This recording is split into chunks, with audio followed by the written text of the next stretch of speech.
इटावा से सामने आया ये मामला सिर्फ एक महिला की शिकायत नहीं, बल्कि सिस्टम की अनदेखी और दबंगों के हौसले की कहानी है। रंगदारी, घर पर कब्जा और हत्या की कोशिश।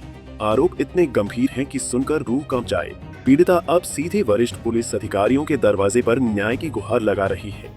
ये केवल न्याय नहीं, बल्कि सिस्टम पर भी सवाल है कि आखिर इतने दिनों तक पुलिस महकमा क्या कर रहा था कि पीड़िता को वरिष्ठ पुलिस अधिकारियों के दरवाजे पर न्याय की गुहार लगानी पड़ गई।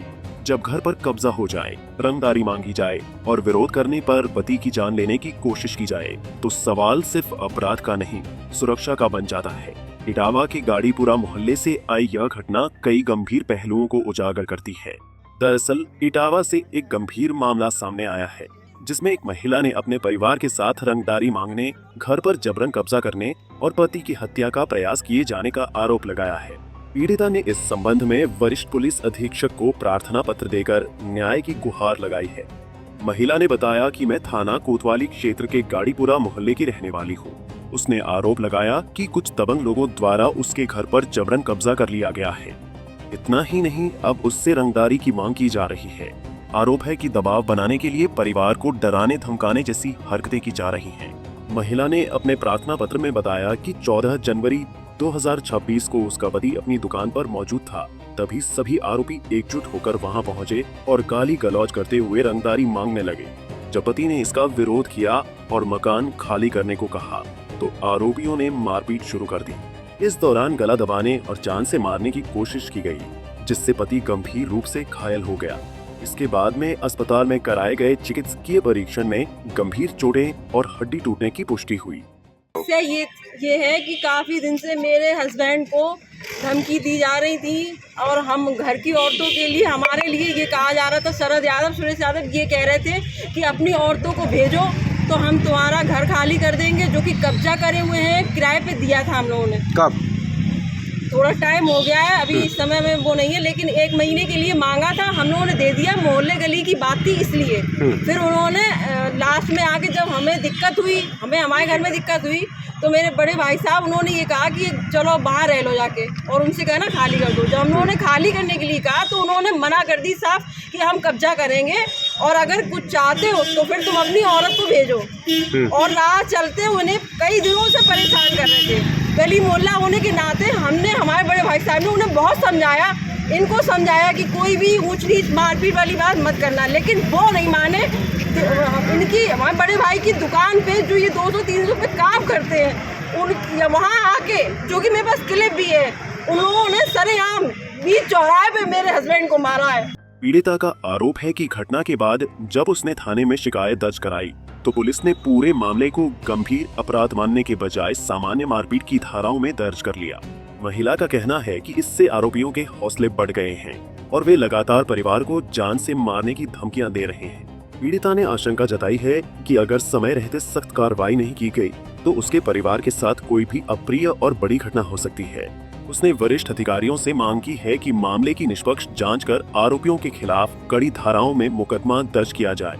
इसके साथ ही परिवार को सुरक्षा प्रदान की जाए। ये हमारे मकान पे सुरेश यादव कब्जा करने का पूरा प्रयास कर रहे हैं और शरद यादव, इनके 2 लड़के भी हैं और हमसे रंगदारी भी मांगते थे और ऊपर छज्जे पे खड़े होके कई बार हमसे कहा इशारों में कि आपकी पत्नी वीडियो बहुत अच्छा बनाती है, तो ज़रा अगर भेज दोगे तो हो सकता है मकान खाली करने पे हम एक बार विचार करें। क्या मतलब ये आपके मकान में किराए पे रहते हैं? भाई का मकान है। मेरे भाई का मकान है। कब से रह रहे किराए पे? ये लगभग मांगा था 1 महीने के लिए। हाँ। हो गए, साल भर होने आई है और खाली नहीं कर रहे हैं और रंगदारी भी मांगते हैं। कई बार इन्होंने हम मारने का भी प्रयास किया और कोशिश ऐसी भी करी थी एक आध बार, लेकिन दुकान पे आके कैमरा वगैरह भी तोड़ा है।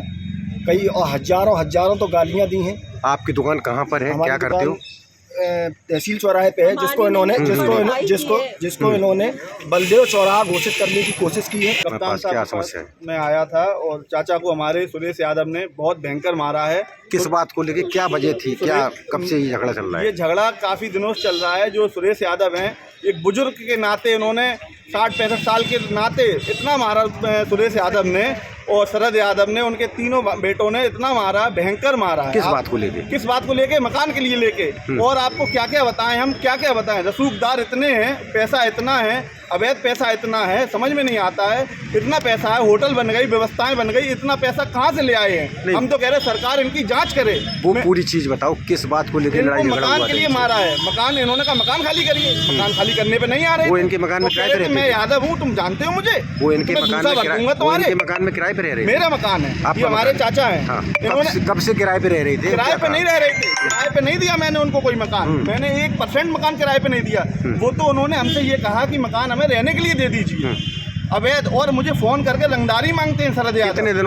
वहीं पुलिस को जांच के दौरान इस घटना से जुड़े एक सीसीटीवी फुटेज भी बरामद की है, जिसके आधार पर 4 लोगों के खिलाफ मामला दर्ज कर जांच की जा रही है। सीसीटीवी फुटेज सामने आने के बाद 4 लोगों पर कार्रवाई हुई है, लेकिन पीड़िता का दर्द, डर और असुरक्षा अब भी जस की तस है।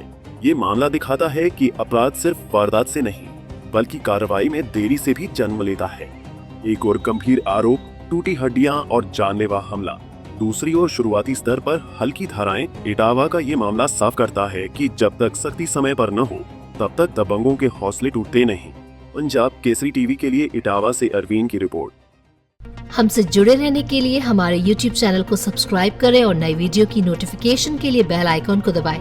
अगर आप ये वीडियो Facebook पर देख रहे हैं तो लाइक जरूर करें और ज्यादा से ज्यादा शेयर करें। धन्यवाद।